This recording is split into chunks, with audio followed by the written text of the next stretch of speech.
We begin tonight with the mass protests from coast to coast. Americans taking to the streets, voicing their frustrations with the policies of the Trump administration and Elon Musk, the world's richest man. All of this with the latest round of tariffs taking effect today, 10% on most goods coming into the U.S. Thousands gathering on the National Mall for the so-called hands-off protests organized by Democratic activists. Crowds also growing in Charlotte, North Carolina, New York, Chicago, and San Francisco. Many protesting the mass firings of federal workers and immigration policies. President Trump urging Americans to hang tough in a social media post earlier today, calling this an economic revolution that is already bringing jobs and businesses. But the president's tariff rollout has sent markets plunging and fueled fears of a possible recession. We have team coverage tonight. ABC's Jay O'Brien leads us off from Washington. Tonight, hours into the start of President Trump's 10% tariffs covering most goods entering the U.S. Demonstrations erupting across the country, from Boston to Charlotte to Texas to California, protesting Trump and billionaire Elon Musk. ABC's Christian Cordero in Washington, D.C. Hands off are the two words that's bringing everyone out here, and that's serving as a springboard for any of the many issues they care about. Throughout the day today, we have seen signs that say, hands off our schools, hands off our bodies, hands off our Social Security. It seems everyone out here has a message about what they consider government overreach. And tonight, as President Trump's first round of reciprocal tariffs officially snap into place, with steeper tariffs just days away from more than 50 countries.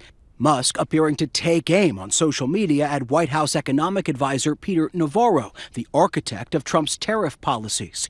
Navarro downplaying the stock market sell-off Thursday and Friday, the worst 2 days on Wall Street since the pandemic. We're in a situation where we're simply rebalancing and restructuring.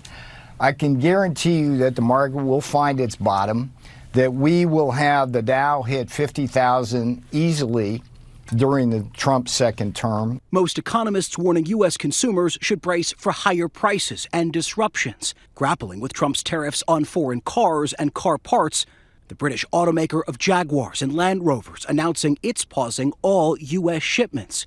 And China already hitting back with its own 34% tariff on all U.S. imports. I think it's still a little uncertain of exactly how that's all going to shake out. But President Trump doubling down, adamant tariffs will bring home jobs and businesses, saying Americans should hang tough. It won't be easy, but the end result will be historic. With a deepening global trade war, Trump at his Florida golf course again today. The White House issuing its only official statement of the day, congratulating the president on winning the semifinals of his club's senior championship. And Jay O'Brien joins us now from the White House. Jay, we're learning some Republican lawmakers are breaking with President Trump, introducing bills to help rein in these tariffs. But could they actually pass? Yeah, with a handful of congressional Republicans introducing legislation to allow Congress the power to vote on any future tariffs the president would enact. That's being pushed by Iowa Senator Chuck Grassley, typically a top Trump Republican ally, who now says he's worried about the financial future of farmers in his state. Democrats calling on more Republicans to join him. But even if there is bipartisan buy-in, this legislation would also likely need the support of Republican leadership on Capitol Hill, like House Speaker Mike Johnson. And that isn't expected to happen, Whit. So many watching and waiting to see how this plays out. Jay, thank you.